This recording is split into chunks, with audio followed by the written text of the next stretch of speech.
Audio क्रमांक 5।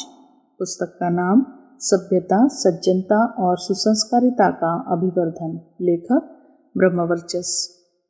सभी फिल्मों में और चाहे जो कुछ कथानक या अन्य नाम मात्र को रहे, किंतु कामुकता भड़काने वाले अंश उसमें अनिवार्य रूप से जुड़े होंगे। इससे बाल, वृद्ध, नर नारी सभी प्रभावित होते हैं और वासना तथा विद्रूपता के शिकार होते हैं। उससे शारीरिक और मानसिक व्यभिचार की लहर उमड़ती है। इस असंयम का प्रभाव शारीरिक स्वास्थ्य, मानसिक संतुलन, नर नारी के बीच शालीनता की दृष्टि, पारिवारिक निष्ठा, लोक मर्यादा आदि सभी पर अत्यंत ही विघातक पड़ता है। कामुकता का उद्दीपन वस्तुतः नारी की उत्कृष्टता का विभत्स तिरस्कार है। एकांत मिलन के गुह्य कक्ष में जो हाव भाव, संभाषण, गायन, अभिनय क्रियाकलाप पति पत्नी तक सीमित रखे जाने चाहिए और उसमें भी प्रजनन की आवश्यकता पर ही वह उद्दीपन होना चाहिए, खेद है कि वह गुप्त प्रकरण चौराहे पर दिखाए और सुनाए जाने का विषय बन गया है। जो प्रसंग, संवाद अपनी संस्कृति में गुह्य माने गए हैं और जिन्हें बड़े छोटे बड़े के साथ बैठकर शालीनता पूर्वक नहीं देख सकते, अब वे निर्लज्ज अभिव्यंजना के लिए खुले छोड़ दिए गए हैं।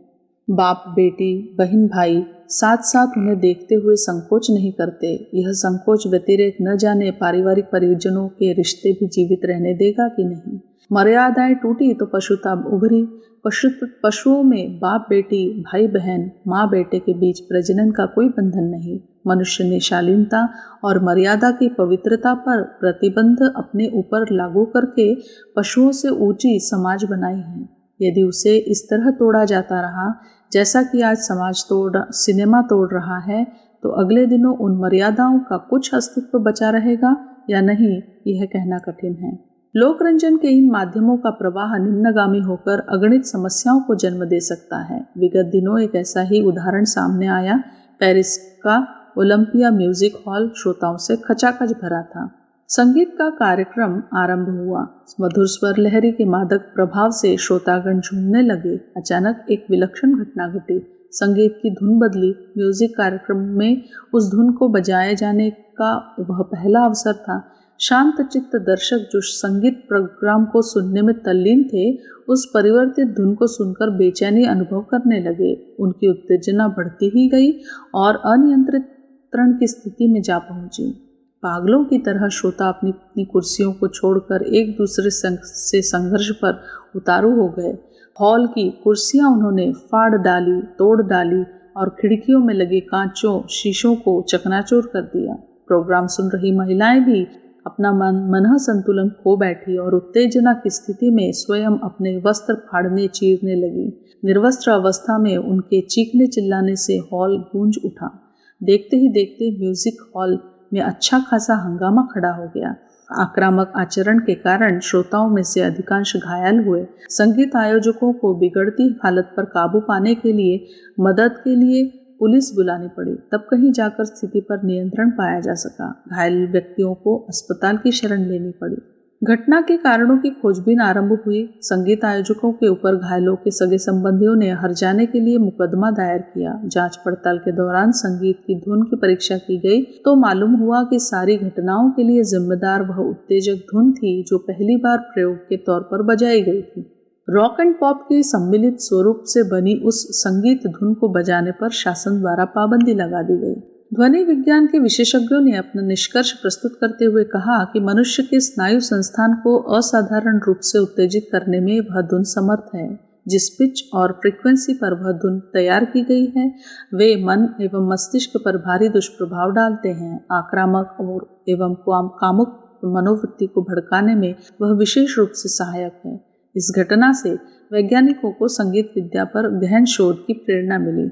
तालबद्ध, लयबद्ध अनेकानेक ध्वनियों एवं धुनों का प्रयोग परीक्षण किया गया तो मालूम हुआ कि उनमें दोनों तरह के सामर्थ्य विद्यमान है। संगीत शारीरिक स्वास्थ्य और मन विकास का श्रेष्ठ माध्यम बन सकता है और मानसिक असंतुलन का कारण भी। ताल, लय के उतार चढ़ाव, फ्रीक्वेंसी तथा धुन में परिवर्तन करके संगीत द्वारा रचनात्मक एवं ध्वंसात्मक दोनों ही तरह के प्रयोजन पूरे किए जा सकते हैं। संगीत आदिकाल से ही मनुष्य के साथ जुड़ा है तथा मानसिक तुष्टि का लक्ष्य अपने सुमधुर तरंगों द्वारा पूरा करता रहा है। दैनंदिन अन्य आवश्यकताओं की भांति आंतरिक परितृप्ति में संगीत का असाधारण महत्व है। बांसुरी, बीन, शहनाई, सितार की मादक धुन अनायास ही हर किसी को आकर्षित करती तथा उनके मन, मस्तिष्क और हृदय को पुलकित प्रमुदित करती है। पर्व, त्योहारों, संस्कारों से लेकर जीवन के हर खुशी एवं शोक के अवसर पर गायन एवं वादन की परंपरा है। यह स्वस्थ परंपरा मनुष्य की मानसिक शक्तियों के विकास में सहायक है। कहा जा चुका है कि लोकरंजन का यह सशक्त माध्यम रचनात्मक और ध्वंसात्मक दोनों ही प्रयोजन पूरा कर सकता है।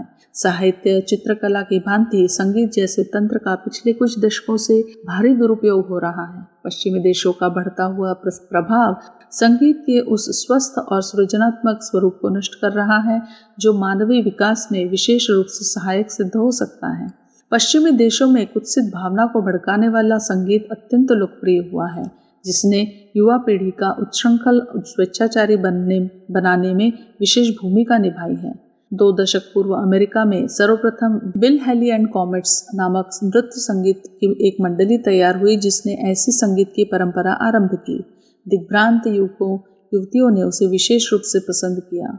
आविष्कारक हैले की ख्याति बढ़ी। वह रेडियो स्टेशन पर इलेक्ट्रिक गिटार तथा सैक्सोफोन नामक वाद्य यंत्र पर संगीत की शिक्षा देने लगा। नाम के अनुरूप सैक्सोफोन वाद्य यंत्र की यह विशेषता है कि वह सेक्स भावना असाधारण रूप से बढ़ा देता है। क्रमशः उस उत्तेजक संगीत की लोकप्रियता बढ़ती ही गई और कुछ ही समय में अमेरिका की गली गली में उसकी धूम मच गई। पॉप की तेज आवाज के कारण यह संगीत पॉप संगीत के नाम से विख्यात हुआ, जबकि इसका वास्तविक नाम वेवापालू पॉप है। इस संगीत की बढ़ती हुई लोकप्रियता को देखकर ओहियो राज्य के एक संगीतज्ञ ने एक नई तर्ज बनाई और उसका नाम दिया moon dog rock and roll, जिसने युवा वर्ग अपनी सुध बुध भुलाकर स्वच्छंद आचरण एवं विभत्स चेष्टाएं करते हुए नृत्य करते थे। युवकों में बढ़ती उद्दंडता, उच्छृंखलता तथा स्वेच्छाचार की प्रवृत्ति ने अमेरिका के विचारशील वर्ग का ध्यान आकर्षित किया, पर उनके अनेकों प्रकार के प्रयासों के बावजूद भी उन पर रोकथाम नहीं हो सकी। संगीत के माध्यम से स्वच्छंदता बाद का जो स्वरूप एक बार प्रकट हुआ वह फूलता और फलता गया। इससे निकले विष बीज देश की सीमाओं को लांघकर अन्य प्रगतिशील देशों में जा पहुंचे और जनमानस की प्रसुप्त हीन वृत्ति का खाद पाकर अंकुरित विकसित होने लगे। पश्चिमी देशों में शरीर और मन में उत्तेजना भरने वाले संगीत की इन दिनों धूम है। फिल्में तो इसके बिना सफलता नहीं प्राप्त करती।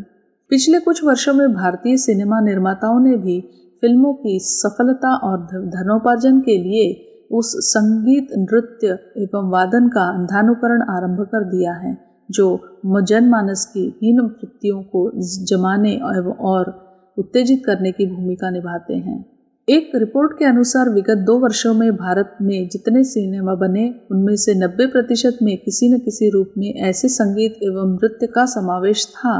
अब वह संगीत सिनेमा जगत तक ही सीमित नहीं रहा है। भारत के बड़े शहरों में कितने ही नाइट क्लब, एसोसिएशन, बार खुल चुके हैं जिनकी रोजी रोटी मात्र ऐसे उत्तेजक अश्लील गायन, वादन एवं नृत्यों के द्वारा चल रही है।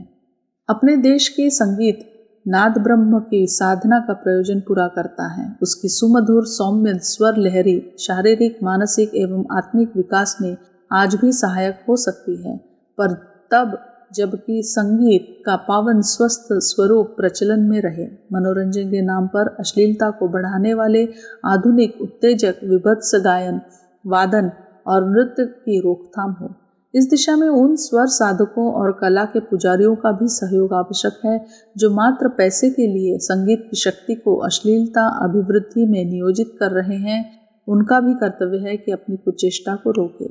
संगीत की प्रभावोत्पादक क्षमता सर्वविदित है। मनुष्य तो क्या, पशु पक्षी तक संगीत की सुमधुर ध्वनि पर थिरकने लगते हैं तथा उस प्रभाव से प्रकृति प्रदत्त स्वभाव के विपरीत आचरण करते देखे जाते हैं। इतिहास की प्रख्यात घटना है कि मुगल शासक अकबर किसी कारण से तत्कालीन प्रसिद्ध लोक कवि माघ से क्रुद्ध हो गया। आवेश की स्थिति में उसने सेनापति को आदेश दिया कि माघ को दूसरे दिन भरे दरबार के सामने मदमस्त हाथी से कुचल दिया जाए। सभासदों को राजा का निर्णय अनुचित जान पड़ा, पर विरोध कौन करता? विरोध का अर्थ था स्वयं के लिए आपत्ति मोल लेना। पर राजा के अनुचित निर्णय से एक बेगुनाह और देश का महान कवि मारा जाए, सभासदों को उचित न लगा। महामंत्री सहित सभासदों की एक गुप्त सभा राजा की अनुपस्थिति में हुई। माघ के बचाव के लिए क्या किया जाना चाहिए? राज्य के मूर्धन्य सदस्यों ने विचार विमर्श किया। लंबी मंत्रणा के बाद आम सहमति इस बात पर हुई कि संगीत सम्राट तानसेन की मदद ली जाए। योजना गुप्त रखी गई तथा यह निश्चय हुआ कि जिस समय क्रुद्ध हाथी माघ को मारने के लिए छूटे, ठीक उसी समय तानसेन अपनी संगीत लहरी छेड़े। निर्धारित समय पर दूसरे दिन हाथी हुंकार भरते माघ को मारने चला। इसी बीच विलक्षण घटना घटी।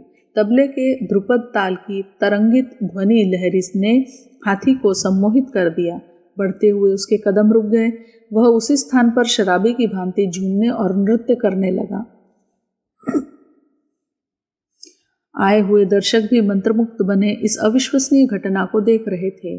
पर जब तक संगीत चलता रहा, हाथी अपने स्थान से टस से मस नहीं हुआ। अकबर को पूरी बात मालूम हुई, साथ ही अपने गलत निर्णय का भान भी हुआ। संगीत की चमत्कारी शक्ति के कारण पागल हाथी से महान कवि की रक्षा हुई।